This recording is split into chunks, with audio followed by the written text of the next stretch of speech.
اکثر لوگوں کے سامنے انہیں بہنے سے روک لیتے ہیں۔ ہر شخص ہم اپنے آنسو نہیں دکھاتے کیونکہ وہ اتنا خاص نہیں ہوتا، مگر یہ آنسو ہم اپنے رب کے سامنے نہ تو روکتے ہیں نہ روک سکتے ہیں۔ اس کی بارگاہ میں حاضر ہو کر اپنا سر اس کے آگے جھکا کر ہم جو آنسو بہاتے ہیں وہ کسی اور کے آگے بہہ ہی نہیں سکتے۔ ہمارے آنسو انسانوں کے لیے بے زبان ہوتے ہیں، مگر ہمارے پروردگار کے آگے یہی آنسو ساری داستان بیان کر دیتے ہیں، کیونکہ جیسے یہ آنسو خاص ہے نا، اس کی محبت بھی اتنی ہی خاص ہے، بے لوز، بے حد محبت۔ جب بندہ بہت پریشان ہو جاتا ہے تو پھر اس کی تسلی دی گئی ہے کہ بے شک ہر تنگی کے بعد آسانی ہے۔ اللہ رب العزت کے سامنے ایسے گر گرا کر مانگے کہ اللہ پاک آپ کے آنسوں کو دیکھ کر فوراً عطا کر دے۔ حضرت ایوب علیہ السلام کو اتنی بڑی بیماری میں اتنے عرصے کے بعد جب صحت عطا کی گئی تو اللہ پاک نے پہلے سے بھی زیادہ نعمتیں ان کو عطا کی، حالانکہ وہ سب جو پہلے تھا وہ تو تباہ ہو چکا تھا، لیکن حضرت ایوب علیہ السلام اپنے رب کی طرف ہی آہوزاری اور شکر گزاری کرتے رہے اور مانگتے رہے، تو اللہ پاک نے بھی پھر ہر طرح کی نعمتیں عطا فرما دی۔ ہم نے بھی ہر حال میں اسباب کو اختیار کرتے ہوئے صرف اللہ پاک کی رحمت کی طرف توجہ کرنی ہے۔ انشاءاللہ اللہ پاک سب کے کام آسان بنائیں گے۔ پتہ ہے اللہ کو راضی کرنے کا سب سے آسان طریقہ کیا ہے؟ نماز تمہارے اور اللہ کے درمیان موجود ہر فاصلہ ختم کر دیتی ہے، اور اللہ کو اپنے بندے کی سب سے پیاری بات یہی لگتی ہے جب اس کا بندہ اس کے پسندیدہ انداز سے اسے مناتا ہے۔ جب تم اللہ کی محبت کا حق ادا کرنے کے بعد اپنی محبت کی آرزو کرتے ہو نا، تو اللہ اس آرزو پہ یکدم کن فرما دیتا ہے، اور پھر وہ کہتا ہے تو نے مجھے میری پسند سے راضی کیا ہے نا، تو میں بھی تجھے تیری ہی پسند سے راضی کروں گا۔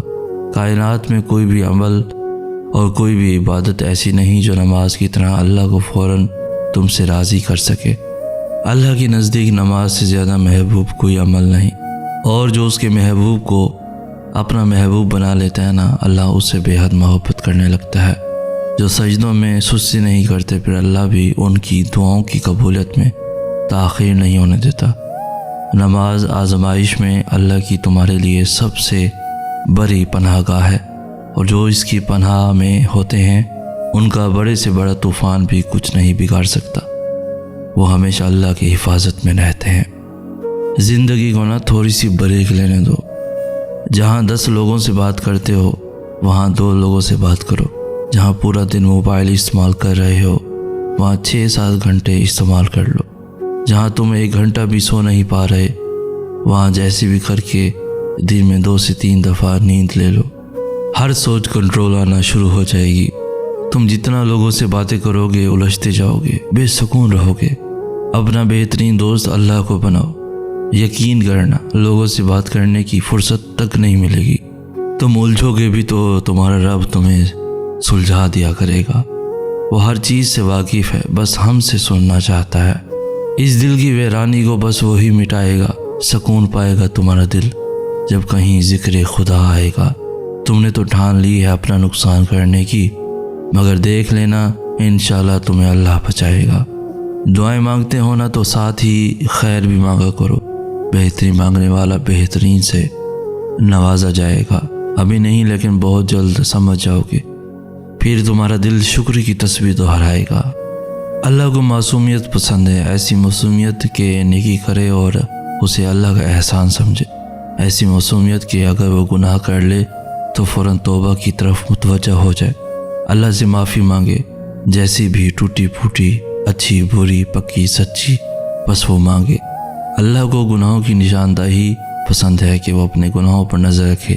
اللہ کو وہ دل پسند ہے جو اس کی محبت سے لبریز رہتا ہے۔ اللہ کو بندگی پسند ہے، اس کی محبت سے بندھی ہوئی، اس کے خوف سے سہمی ہوئی نہیں۔ اللہ محبت ہے اور وہ محبت کو ہی محبوب رکھتا ہے۔ اے اللہ، میرے لیے جو بہتر ہے وہ مجھے عطا فرما۔ میں انسان ہوں اور میری آرزوئیں اور خواہشیں بھی بہت زیادہ ہیں، میری کمزوریاں بھی میرے ساتھ ساتھ ہیں، اور تو پروردگار مطلق ہے۔ میں بہت دست بستہ انداز میں عرض کرتا ہوں کہ مجھے کچھ ایسی چیز عطا فرما جو مجھے بھی پسند آئے اور میرے ارد گرد رہنے والوں کو، میرے عزیز اقارب کو بھی پسند ہو، اور اس میں تیری رحمت بھی شامل ہو۔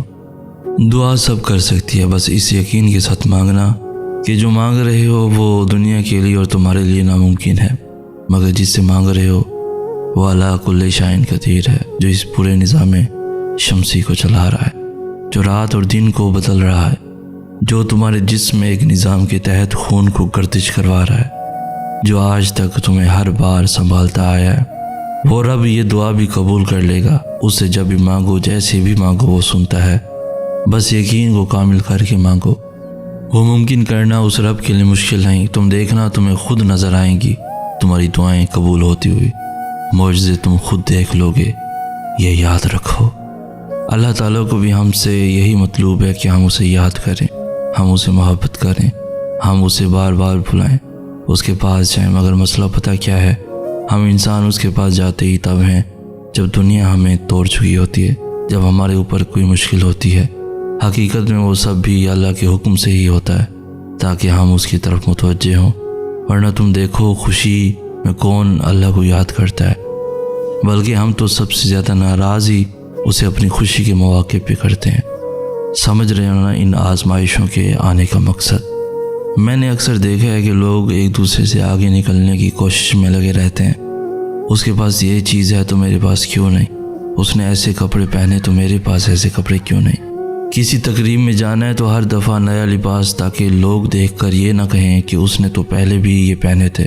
ایک دوسرے سے حسد رکھنا یہ سب عام ہو گیا ہے، مگر کوئی اس چیز میں دوسرے سے آگے نکلنے کی کوشش نہیں کرتا کہ اس کا اللہ سے کیسا تعلق ہے۔